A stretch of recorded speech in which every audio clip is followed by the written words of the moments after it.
We have import and export business. The port is instrumental in transport and logistics, in merchant ship supplies. We're talking of those people who supply bunkers, who supply food and other items to the vessels which call at the port of Mombasa. We're talking of finance, banking, and insurance, ship repairs and related services like providing seamen and other seafarers for the ocean-going ships. We're looking at packaging when containers come and containers are for export. We have the packaging industries, consolidation of cargo, deconsolidation of cargo. We have processing of crude oil. Remember, we did have the oil refinery where crude oil will be refined after being imported and then distributed to the rest of the country and the region. It was a value-added service. It had massive potential of employment. We also do have power generation as a business connected with the ports. Real estate is a big beneficiary of port business. We're talking of storage facilities. We're talking of container freight stations. We're talking of housing for people who come to do business in the port of Mombasa. Lodging, which is short-term. We're looking at eateries. We're looking at a whole range of supportive services which go with a port city. Remember that even we have the Northern Corridor, which runs from Mombasa to Malaba and then into Uganda. That entire region, that entire strip, the entire corridor benefited from the business generated by the port of Mombasa. And I'm talking about the truckers who apply that route. Obviously, town grew along the highway between Mombasa and Malaba because of the business that goes with the Northern Corridor, which connects the port and the hinterland.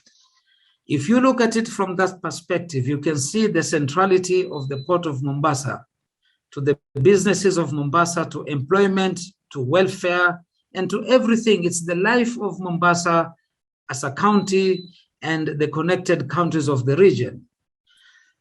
We are all aware that governments have signed agreements in connection with the building of the SGR, which is the standard gauge railway, which was put up a few years ago.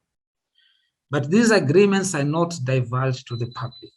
Many stakeholders have asked to know what these agreements actually contain, because there are fears of and rumors that the port has been used as collateral for the loans to build the SGR.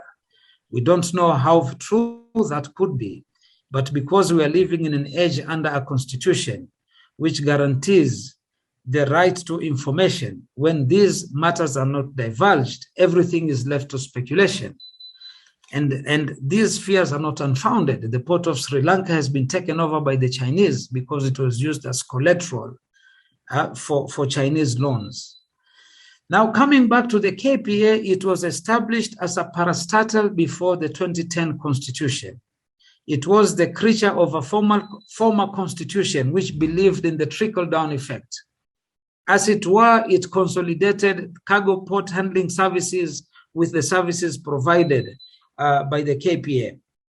Its orientation, however, must be changed to conform with the Constitution, because the Constitution established national and county governments.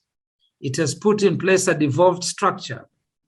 We have powers and functions of the national government, powers and functions of the county government. And then we have powers that are connected by the two and shared. We call them the shared functions.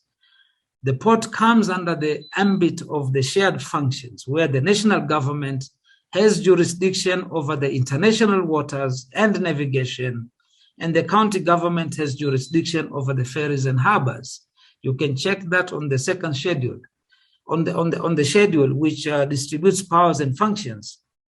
And you look at part 1, which is talking of the national government functions, and part 2, which is connected with the powers and functions of the county government.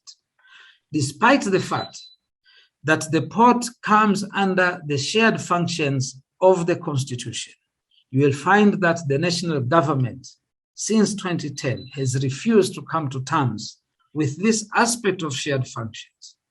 And it still operates under the outdated framework of considering the Kenya Ports Authority to be solely under the central government as given under the former constitution. There was a report that was commissioned by the county government, and it was taken up by the University of Nairobi. A research was commissioned. It was contracted by the county government, and the report identified several negative impacts of the SGR on Mombasa County. It cited, amongst other things, redundancy, meaning loss of jobs, loss of trade and business, loss of business to the container freight stations, the death of towns along the Northern Corridor, loss of revenue for the people and residents of Mombasa County, increased crime rates, obviously as a result of economic downturn and despondency. The report also highlighted certain positive impacts of the SGR. It included that SGR promotes tourism.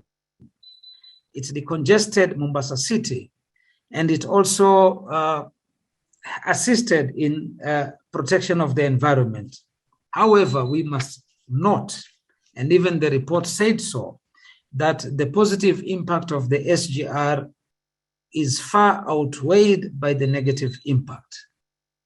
We can recall that the Constitution of Kenya has designated the functions related to the port as shared functions between the national and county government.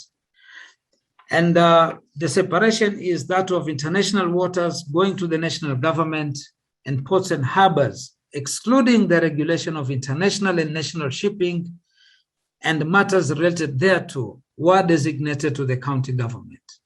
In the last 10 years, the national government has completely refused to negotiate on how to share these functions in accordance with the Constitution. To make matters worse, the national government has proceeded to transfer almost all functions that are attendant to a port to Nairobi, to Naivasha, and Kisumu. The county and the people of Mombasa have been left with nothing, and by extension, the people of the coast. The political class in Mombasa, the current crop of leadership that we have, was co-opted into this conspiracy, which destroys the county and the people of Mombasa, the people of the coast region, and by extension, it is detrimental to the economic development of the entire country. It is not a win-win situation. It's a loss-loss one. Our leaders, current leaders, have maintained a loud silence, and they have settled for little crumbs that have come their way. We are all aware that there is conflict of interest in the matters of operation of the court or of the port. It is clear that people have hit the campaign trial. Parties are trying to jostle for a piece of the cake. But as you can see, all the candidates are not talking about the port of Mombasa. This is the conspiracy of silence. They cannot speak up because of vested interests, because their party positions is not about devolving the interests and the economic benefits to all. It is a predatory state of affairs. In this coming election, as a people of Mombasa, we must take a stance, and we must say that any political party or any candidate who does not make credible commitments to reverse these unjust policies on the port of Mombasa, its functions and commercial interests, they should not be given any votes, because they are not working to the best interests of the county, the region, or indeed the country. They must be exposed as oppressors and exploiters of the people of Mombasa, the people of the coast, and by extension of the entire country.